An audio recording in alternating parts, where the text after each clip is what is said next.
pagi saudara-saudara yang dikasihi Tuhan Yesus. Kita berjumpa lagi dalam renungan pagi hari ini. Sebelum kita mendengarkan renungan yang sebentar akan saya bagikan, mari kita terlebih dahulu berdoa supaya Tuhan memberikan pengertian dalam kita menerima firman Allah. Bapa yang kami sembah dalam nama Tuhan Yesus Kristus, terima kasih karena kami boleh menikmati berkat tidur yang nyenyak sepanjang malam, sehingga kami boleh bangun pagi ini dengan tubuh yang diberkati. Sebelum kami melakukan kegiatan kami pada hari ini ya Tuhan, kami rindu merenungkan firman-Mu yang kami tahu menjadi kekuatan bagi jiwa kami supaya kami dapat hidup memuliakan-Mu. Bukalah hati kami, lembutkanlah hati kami yang keras, sehingga hati kami dapat menerima bibit firman Tuhan yang ditaburkan pada hari ini. Dalam nama Yesus kami berdoa. Haleluya. Amin.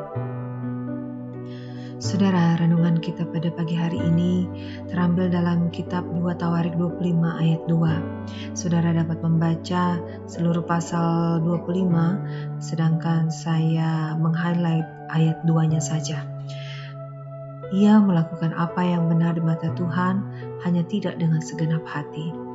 Dalam kisah 2 Tawarik 25, saudara mungkin banyak tahu bahwa kisah ini bercerita tentang Raja Amazia yang memerintah kerajaan Yehuda yang pada waktu itu terpecah dengan kerajaan Israel.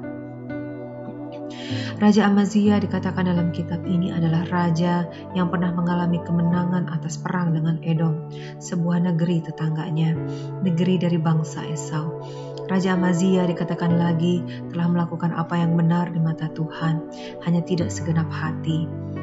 Memang Tuhan telah berikan kemenangan bagi Raja Amazia, karena pada awalnya Raja Amazia masih mau mendengarkan dan mentaati abdi Allah yang datang kepadanya. Namun rupanya tidak dengan segenap hati Raja Amazia melakukannya. Kita dapat membaca di ayat-ayat selanjutnya bahwa Raja Amazia ini di ayat 9 bertanya kembali kepada abdi Allah tentang ketakutan dia atas kerugian yang akan terjadi bila dia mendengarkan abdi Allah tersebut. Dia takut hartanya hilang, dia takut rugi. Dan di ayat 12 Raja Amazia setelah menang, dia masih memuaskan hasratnya dengan membunuh tawanan perangnya dengan keji, dengan cara dijatuhkan dari atas bukit. Padahal kalau sudah tertawan, pasti orang tanpa perlawanan. Di ayat 14, Raja Amazia memilih untuk menyembah Allah lain juga, seenaknya menduakan Tuhan, seenaknya merendahkan Tuhan, seakan-akan Tuhan itu kecil buat dia. Ayat 17, Raja Amazia sombong karena sudah menang, merasa kemenangannya adalah usahanya, dan dia merasa dia boleh menang lagi, dia ingin menang lagi karena dia merasa kemenangannya itu adalah hasil kerja kerasnya. Apa yang dapat kita refleksikan dari hidup Amazia ini? Kita dapat menarik pelajaran dari hidupnya bahwa kita boleh menganggap diri kita sudah baik, kita boleh menganggap bahwa diri kita sudah hidup dalam Tuhan, sudah banyak melakukan pekerjaan-pekerjaan Tuhan. Namun apakah kita sudah melakukannya dengan segenap hati? Mari saudara bersama-sama dengan saya, kita coba introspeksi ke dalam diri kita, kita melihat kembali hidup kita. Yang pertama, apabila hidup kita dalam Tuhan, kita masih suka hitung-hitungan dengan Tuhan, takut rugi waktu, takut rugi harta, takut kehilangan waktu untuk istirahat, takut kehilangan waktu untuk keluarga, takut kehilangan apa yang ada pada kita, dibanding dengan melakukan kehendak Tuhan, mentaati firman Tuhan, dibanding dengan melakukan pekerjaan Tuhan, berarti kita masih hidup sekedarnya dalam Tuhan. Yang kedua, apabila hidup kita masih belum bisa melepaskan hawa nafsu, masih mengutamakan kemarahan, masih mengutamakan hal-hal yang negatif dalam hidup kita, masih suka merendahkan orang lain, melakukan kekerasan baik itu verbal, fisikal atau psychological, masih suka membuli, masih suka melecehkan, kepada pihak yang lebih lemah, berarti kita masih hidup sekedarnya. Yang ketiga, apabila kita masih terikat dengan hal lain selain Tuhan, masih mengutamakan hal lain daripada Tuhan, seperti mengutamakan melakukan hobi kita, bersepeda mungkin dibanding dengan ibadah doa, shopping dibanding dengan ibadah hari Minggu, pacaran dibanding dengan latihan-latihan, acara-acara keluarga dibanding dengan rapat-rapat gereja, seakan-akan pekerjaan Tuhan yang kita lakukan adalah hal nomor 2, nomor 3, nomor 4, hal yang remeh, kecil, tidak berarti buat kita. Berarti kita masih hidup sekedarnya. Dan yang keempat, seperti Raja Amazia yang merasa sombong karena sudah menang, apakah hidup kita, di dalam diri kita masih ada rasa sombong karena sudah bisa melayani, sombong karena dipercaya terus oleh Ibu Gembala untuk melayani WL, singers, kemudian sombong karena sudah berhasil melakukan pekerjaan di gereja, sehingga ibadah online dapat berhasil dilaksanakan karena kontribusi kita. Sombong karena gedung gereja sudah terbangun dengan megah karena sumbangan kita yang besar jumlahnya. Memang Bapak Gembala tidak jarang melontarkan apresiasinya kepada para pelayan yang dapat melaksanakan ibadah dengan berhasil. Namun hati-hati, jangan sampai timbul bibit kesombongan secara tidak kita sadari. Semuanya berhasil karena usaha saya, ini itu berhasil karena saya, ini itu karena kontribusi saya. Itu yang dilakukan oleh Amazia. Hidup dalam Tuhan setengah hati, sekedarnya.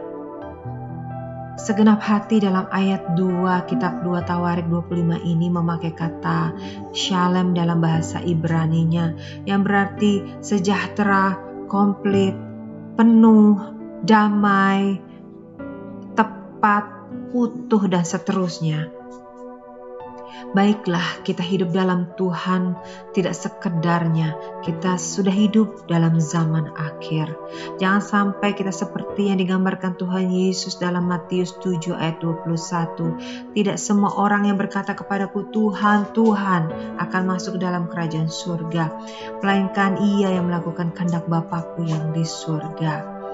Pada saat kita hidup dalam Tuhan, baiklah kita mengasihi Dia dengan segenap hati, jiwa, dan pikiran Tuhan, seperti kita melakukan kehendak Bapa di surga.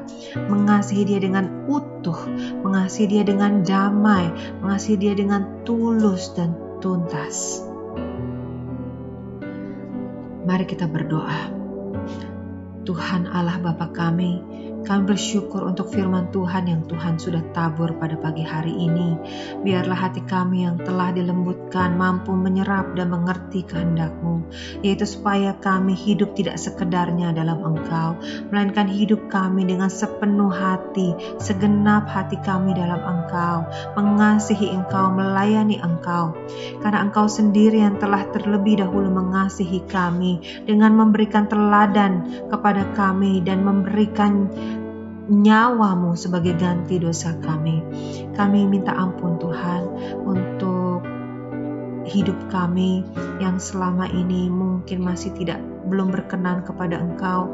Kami yang masih hidup sekadarnya saja ya Tuhan. Hanya kalau kami sempat, hanya kalau kami punya waktu, hanya kalau kami mau, hanya kalau mood kami baik Tuhan, kami baru melakukan pekerjaan-Mu. Baru kami sungguh-sungguh mencari Engkau. Tuhan kiranya mau ampuni kami. Dan biarlah ya Tuhan, kami juga dapat hidup seperti Engkau, yang bukan hanya berbicara, bukan hanya berkhotbah, tetapi kami juga memberikan contoh, menggenapi firman-Mu, agar hidup kami boleh menjadi kemuliaan bagi Engkau. Terima kasih Tuhan untuk hari yang baru ini. Kami mohon kepadamu kemurahan ditunjukkan bagi kami semua, bagi kami yang sedang mengalami sakit, kami yang sedang mengalami pergumulan. Tuhan, Tuhan berikan kemurahan-Mu, jalan keluar ya Tuhan bagi kami, supaya kami dapat kuat ya Tuhan, dalam menghadapi hidup ini, dan kami kuat dalam hidup kami sepenuhnya terhadap Engkau.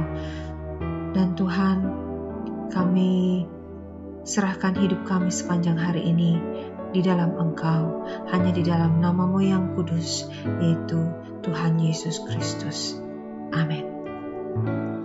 Nah, saudara, kiranya berkat dan damai sejahtera serta kasih karunia Tuhan senantiasa berlimpah dalam hidup kita. Sampai jumpa di renungan selanjutnya. Tuhan Yesus memberkati.